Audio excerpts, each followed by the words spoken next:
Hello and welcome to the WrestleTalk podcast. I am Mr. Davis and I'm joined by lukewarm Luke Owen. Hello, Swerve Nation, and a hello to you, Mr. Davis. How the devil are you?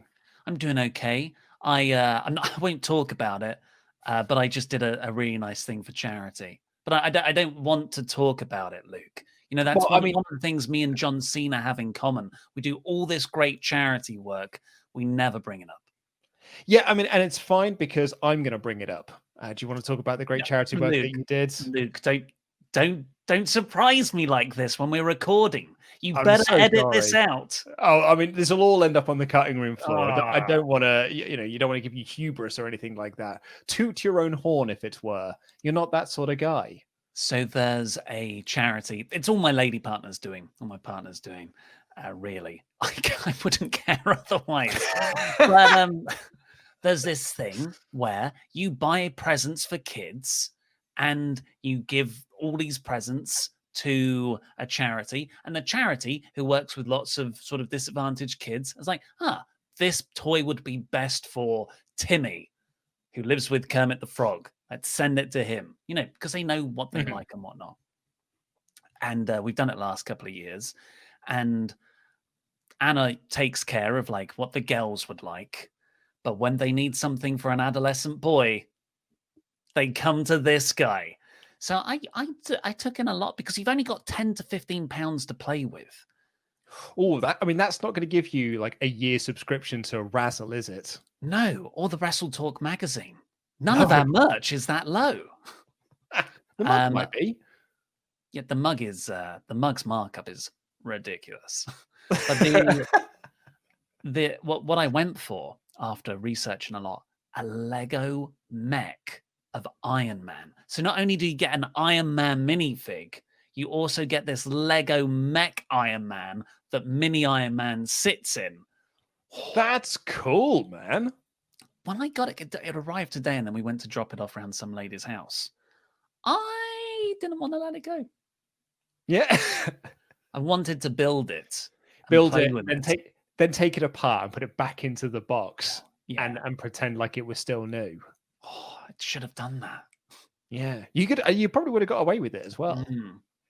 Yeah, that these kids, they're disadvantaged. They don't know the difference between real quality toys fresh off the shelf and hand-me-downs. Exactly. They don't know that like each individual piece comes in its own plastic baggie. That's the preserve of us rich folk. I might have what I should have done, and I'm kicking myself I didn't do it now, is just kept what was inside for myself, built it, took it apart, build it again, and then just put something like a turnip in there. Yeah, well, and then you're actually giving the child a vegetable, and what you're telling them is that this vegetable is as cool as Lego is. So it's a lesson for them. They probably don't have a good diet either, so it works out. Yeah. Oh man, I mean, next year it's a good lesson for next year. I bought my wife some Lego last year.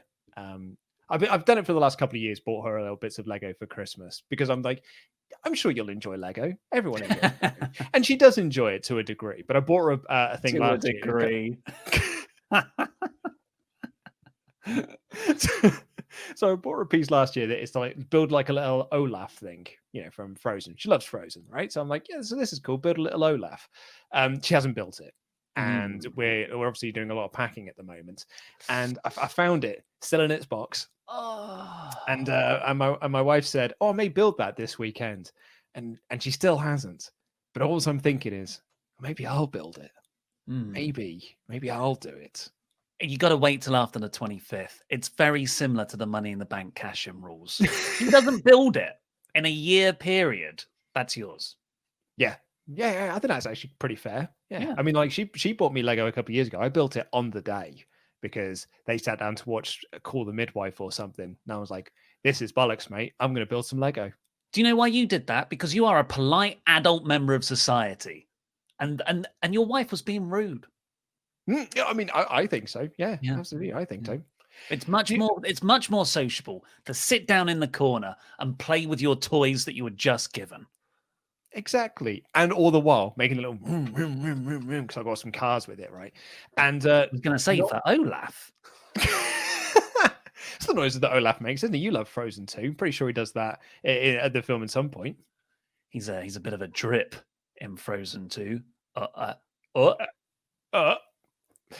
yeah, so maybe I'll do that this year because I'm at my in-laws again this year. But usually, like now, because I haven't got Lego in a couple of years, when it does come to things like Call the Midwife, or do you remember that they did like a murder mystery or something? It was like Death Comes to Pemberley, or like it was like set in the world of Pride and Prejudice or some nonsense. I quite wittingly called it Death Comes to Television because it was dreadfully boring.